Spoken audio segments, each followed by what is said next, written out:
Boom. All right, ladies and gents, no ads, no experience, just $5.3 million in course sales. Now, if that sounds interesting for you, then you're going to want to tune in. Let's get this one started. Here we go. Shut up and sit down. Look, a business can give you everything you want in life: prestige, wealth, freedom.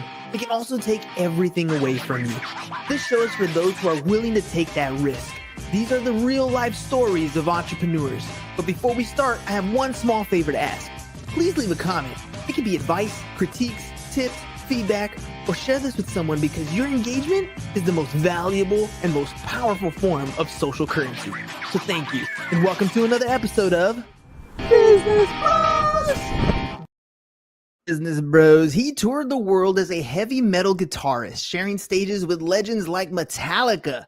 Then he picked up a whiteboard and turned knowledge into millions, building a course empire without ever buying an ad. Let's welcome the founder of Organic Course Selling Mastery, the one and only Mr. Carl Parnell.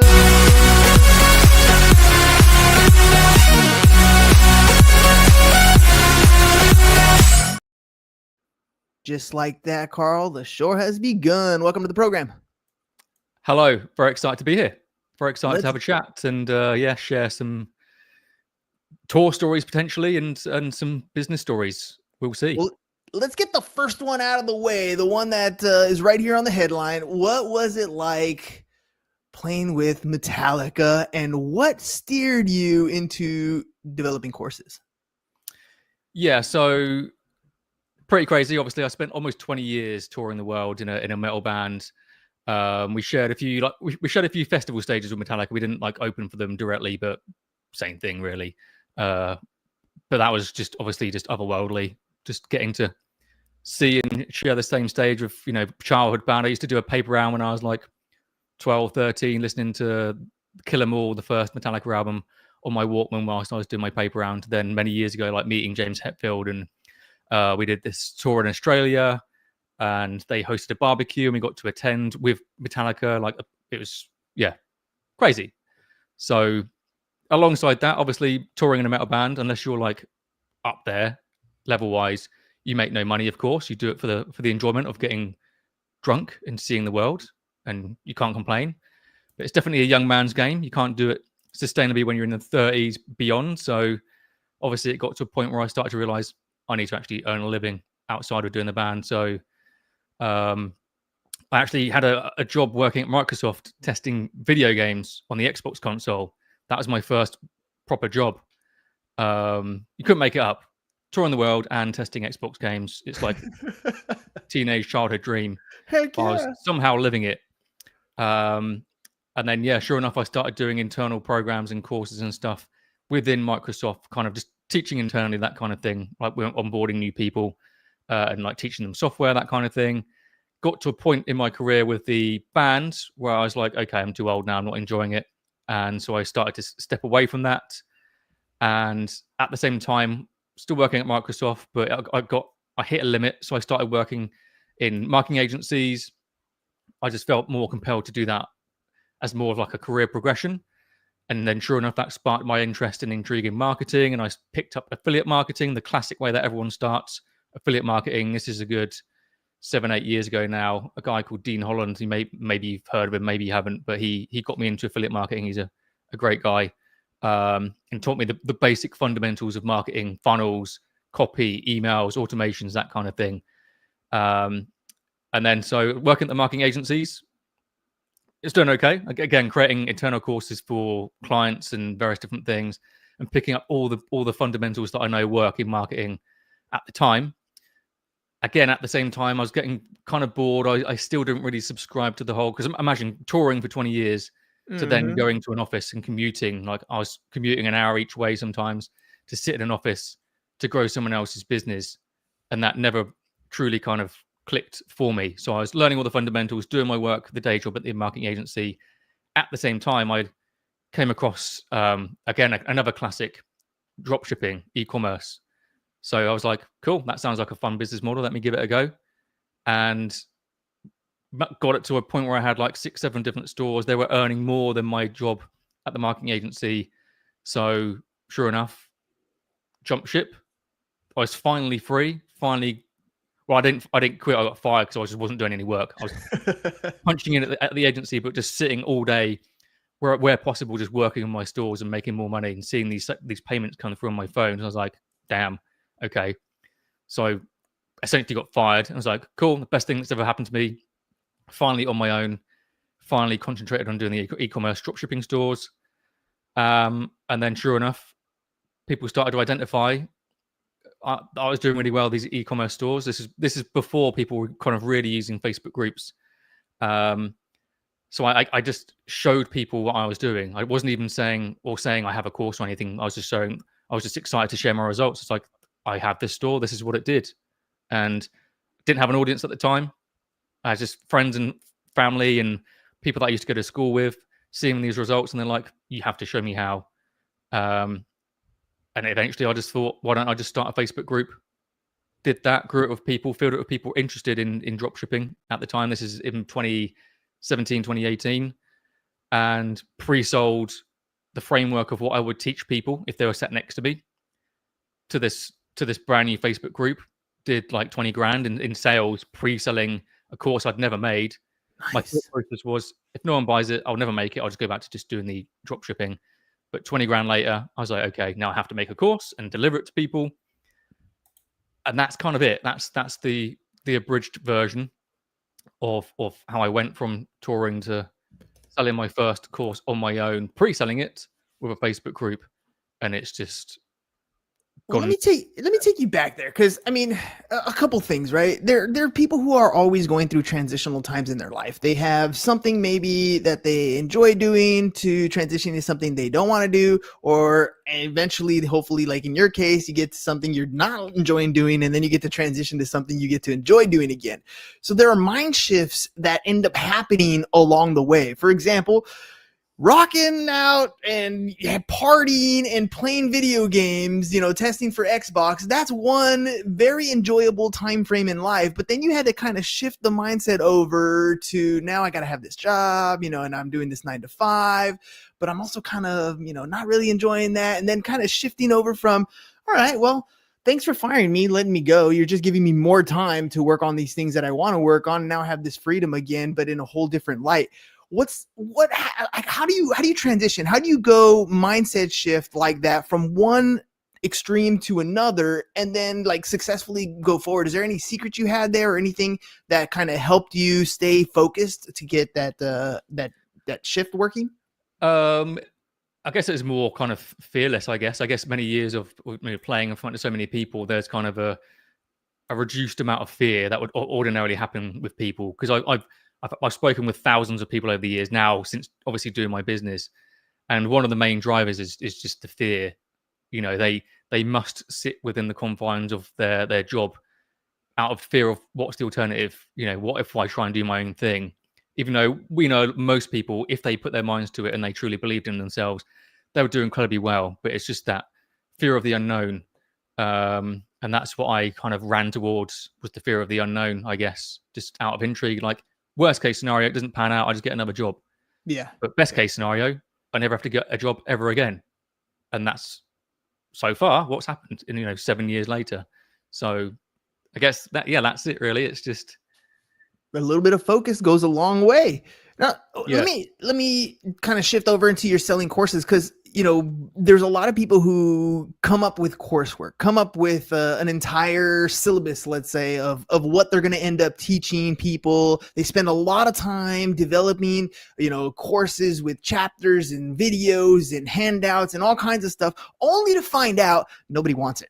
Right. And that's kind of a struggle that a lot of people go with. You kind of went with the opposite approach. You basically learned stuff, showed people exactly what you were doing, found out that people were like, hey, I want to know more about what it is you do. And then you pre-sold something you didn't even have. How do you teach people to sell courses without ads so that they're successful in your way, but maybe they don't have the years of building those drop shipping or the years of having that stuff set up to have that kind of credibility? What do they do first?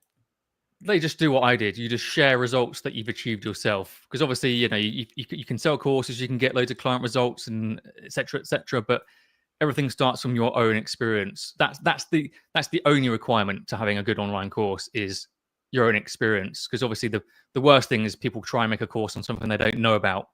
But if you do have experience, you've been doing a thing, your hobby or your career for X amount of years, you know enough. Oftentimes people forget how much they know. It's only when they get asked by a complete beginner do they realize, actually, I know way more than I actually realized. And that's when it starts to give people the confidence to teach this stuff. So that's all you have to do when you're first starting out, is just put yourself in the shoes of a beginner coming into your industry and start to just rattle out value, examples of things that you've achieved and things you more importantly have to overcome to achieve those things. And when you start to essentially itemize the blocks, the hurdles that you know they're going to experience, and be like, this is what you're going to encounter, this is how you can overcome it. And obviously the how you overcome it is in the course, but the what you need to do to overcome it is the education that leads to the course. So that's typically the best way that people can pre-sell. They just build an audience, show examples of what they've done personally, and then just outright just say, if you'd like to learn how to do this yourself, let me know below. I'm actually working on a framework of a course right now, and I'm looking for some beta testers to run through it as I'm creating it. And you get in at a discounted rate. Then when I launch it officially, it's going to be this price. But if you join now, it's going to be this price, typically half price. Who's interested? Who would like some more information? But Carl, that's not the sexy answer, right? I mean, at the end of the day, you're absolutely right. The truth is, you have to have the experience, you have to have the knowledge base to be able to successfully sell a course. But especially the way that we're talking about with no ads, because that the truth is, your hurdles every time you had a mistake, that is a part of what's going to go into your course, right? I love the saying that the Navy has with their standard operating procedures, that they're all written in blood, and the reason for that is because you had to make the mistake. Somebody had to get hurt for a procedure to come into place. And that's kind of how it works in business. It's not the sexy thing to say that, look, you got to do the work, learn the material, provide the results, and then guess what? The credibility is going to be there. How do you deal with the pushback when people are like, oh, you mean I got to do the work?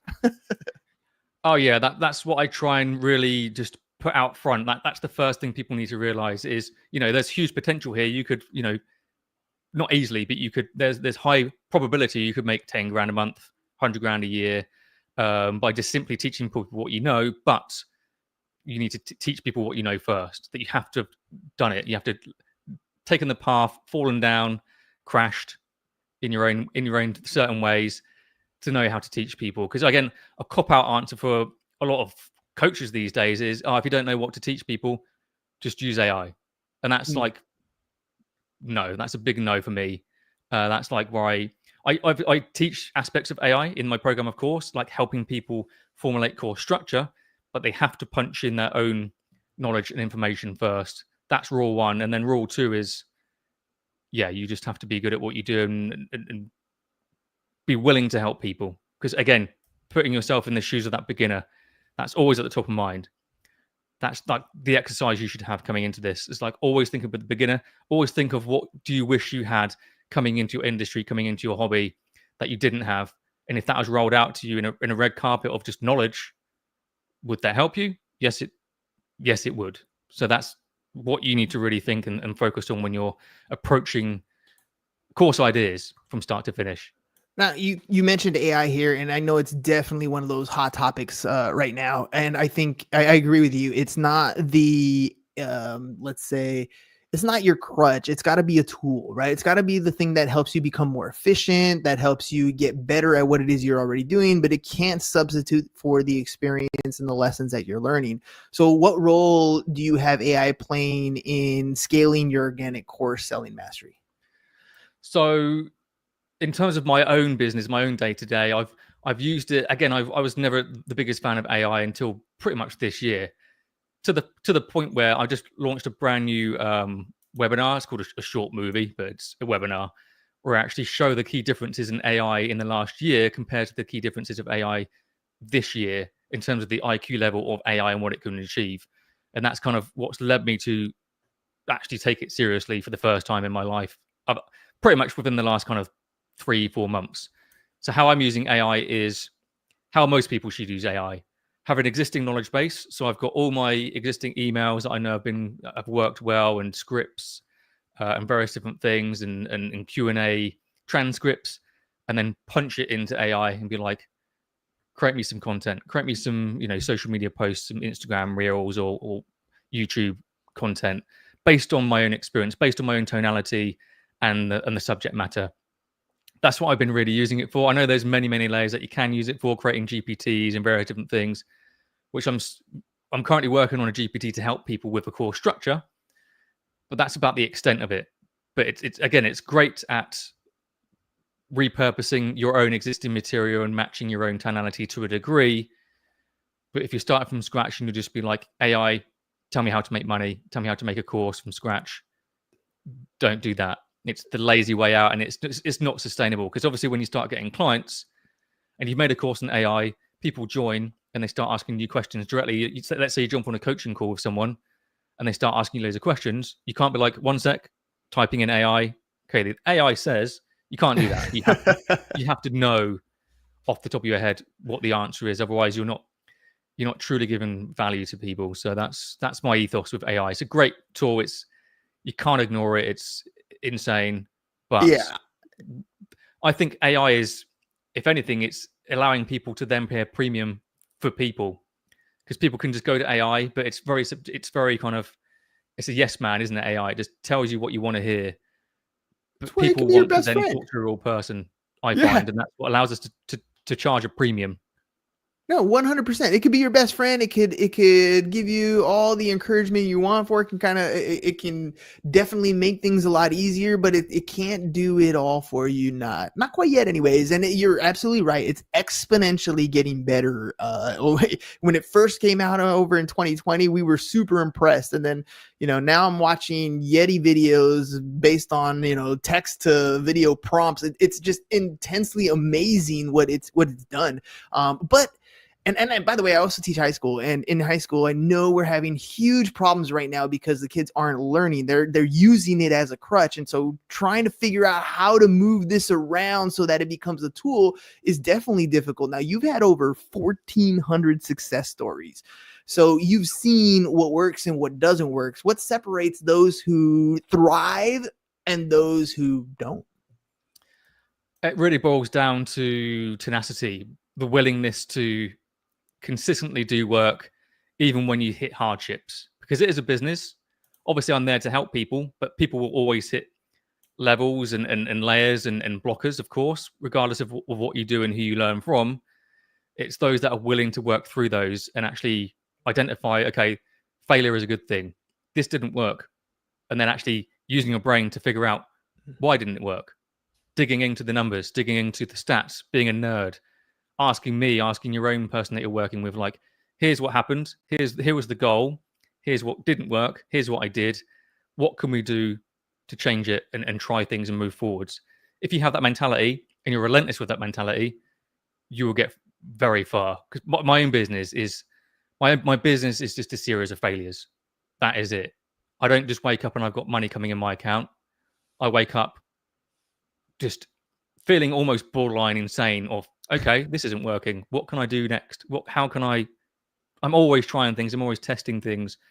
And if you're not doing that, then you can become complacent. Then the business fails. Really, that's what happens. If you get some quick wins and you put your feet up, like, oh, that's it now. Money's just going to continue to roll in. That's not the way it works. I've tried that. It doesn't work.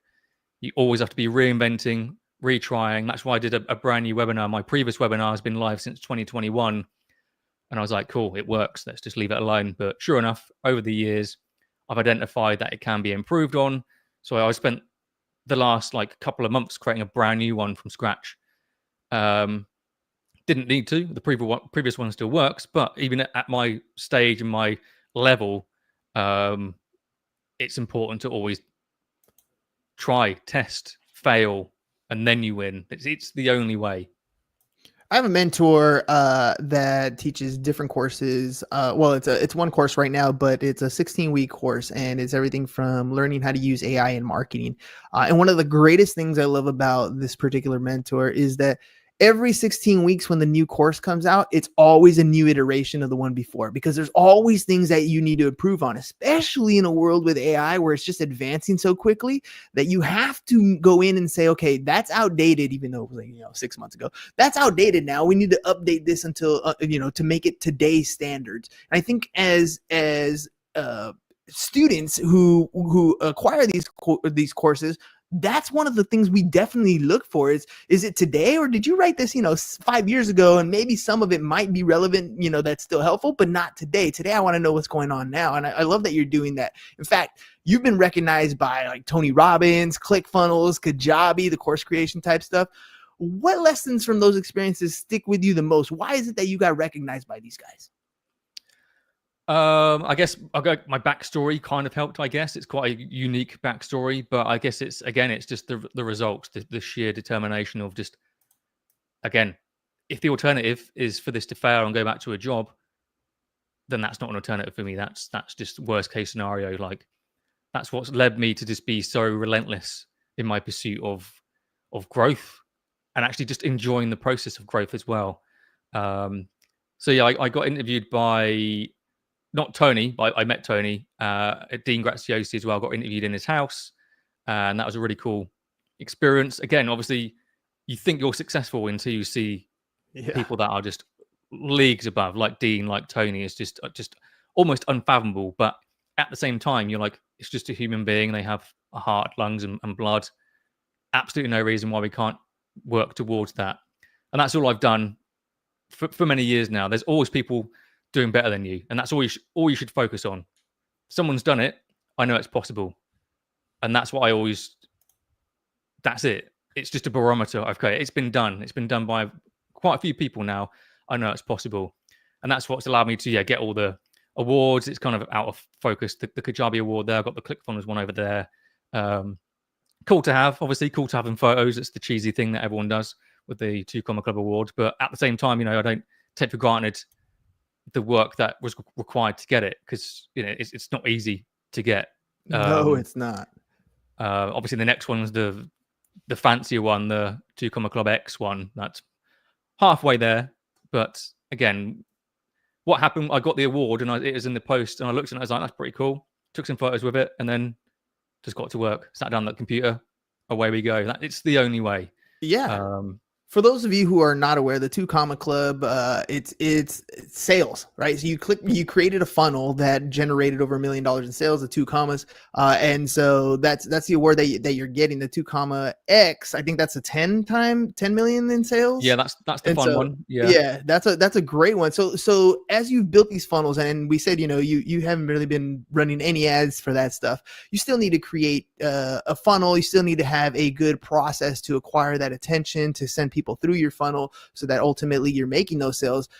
You've went through a number of different mistakes, I'm sure, iterations of that funnel until you got them to click correctly. What are the common mistakes that you think course creators make that cost them so much time, so much money? Maybe some of the mistakes you made that other creators can avoid. For quick clarity, I do have been running ads for the last couple of years. I don't want to just say I've earned 5+ million without ads. I did the first million without ads. That's for damn sure. But since then, I've been incorporating some YouTube ads. Just again, I like to be clear on the numbers. Yeah. But in terms of mistakes, in terms of what I did, I just studied what other people were doing. Like, before I was up and running, I was watching.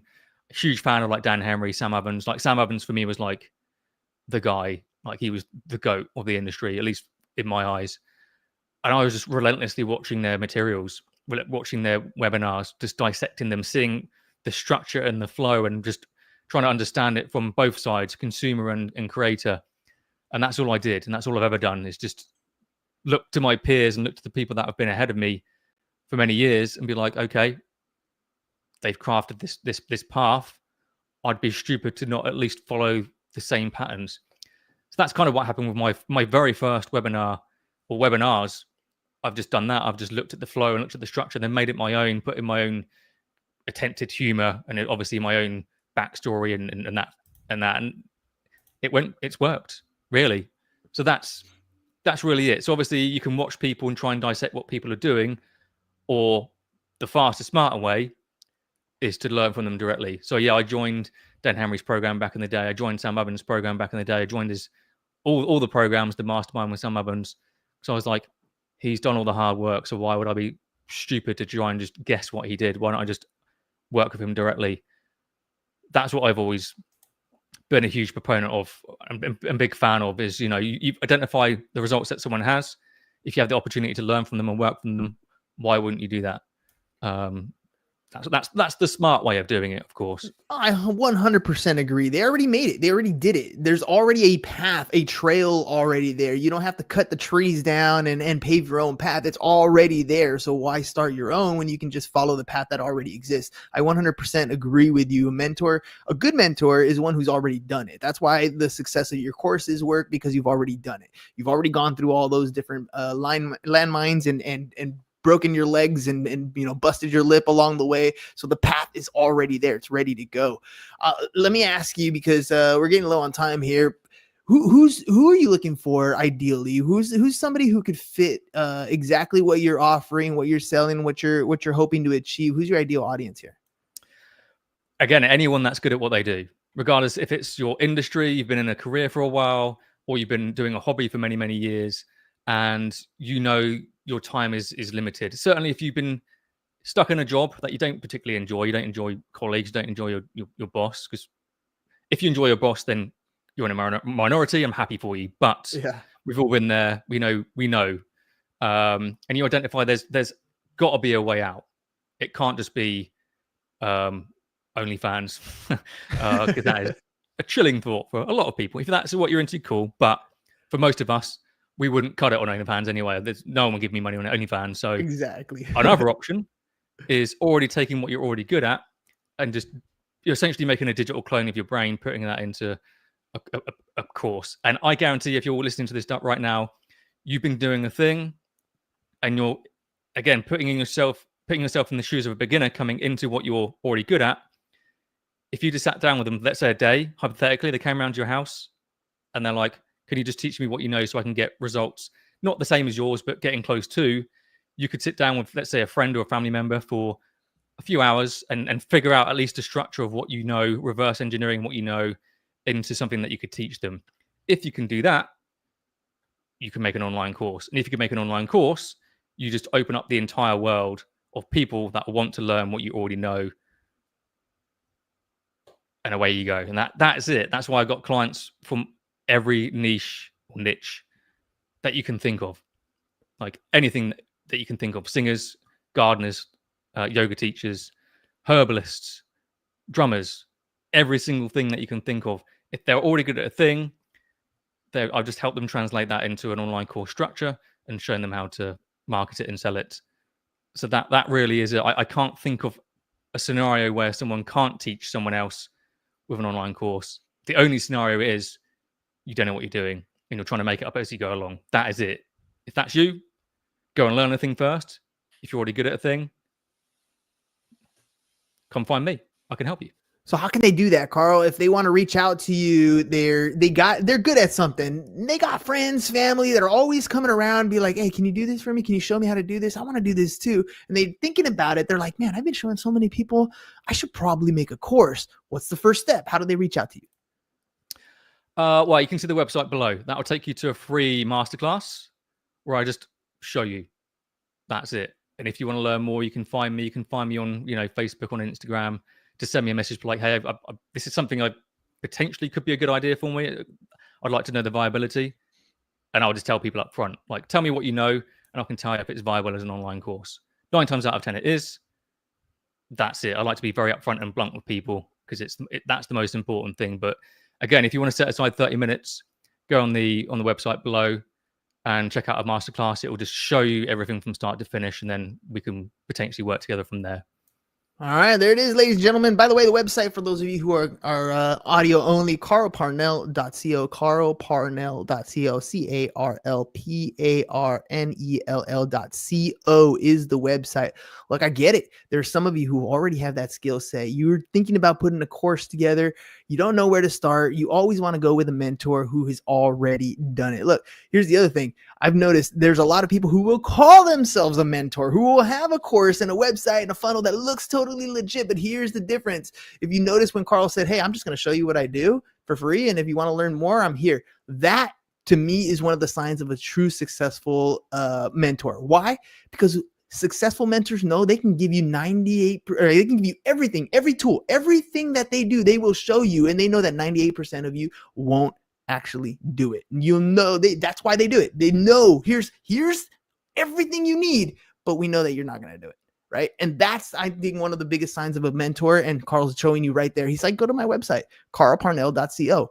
There, you're going to have a webinar. I will literally tell you all the secrets. And if you want to know more, come sign up. And that's exactly what a good mentor is all about. Already done it, giving you all the tools, and then offering you the ability to learn more. I get it. There are people out there who have already done it. You could read their book, great. But if you could speak to the author, wouldn't that be better? carlparnell.co is where you want to go. Carl, thank you very much for being on the program. Any final thoughts before we head out?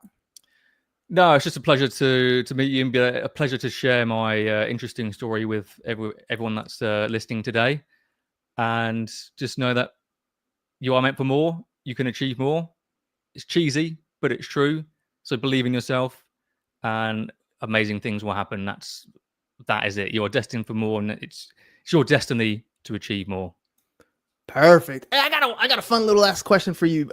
So back in the day, I used to play a lot of video games myself. Xbox came out. It was all about Halo back then. Got into a business where I bought a 32-foot game trailer, had TVs inside, did kid birthday parties, played a lot of video games. After that, I didn't play very much anymore. I got video game consoles because my kids are here now. You know, they play the games, but I don't play very much. After you've lived the rock star life for a while, you've did the video games. Now you've built a company. You have more time on your hands. Did you ever go back and play either guitar or video games at all again? Oh yeah, I've always played video games. Always. Like, obviously a bit less these days. Obviously you feel a bit almost guilty if you're just spending all day playing video games when you could be working on the business. But that's a good way for me to decompress, is to play video games. So yeah, I mean, to the left of me, I've got a full sim rig. So I've obviously, with the business, I've managed to get some cool cars, but I've got like a triple screen, like sim racing rig to the left of me. Nice. In my office.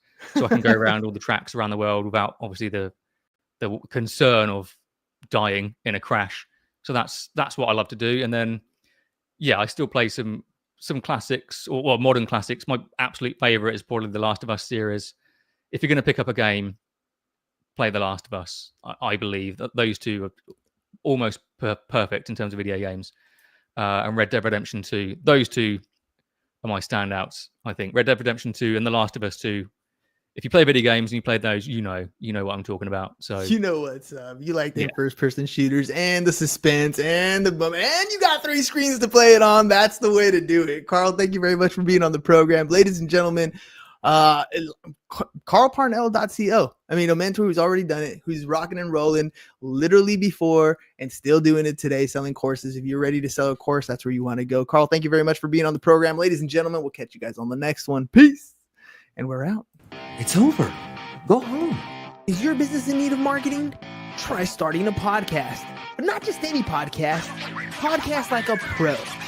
We can show you how to take your business from being invisible to becoming a brand people trust. Go to www.businessbros.biz to get started today.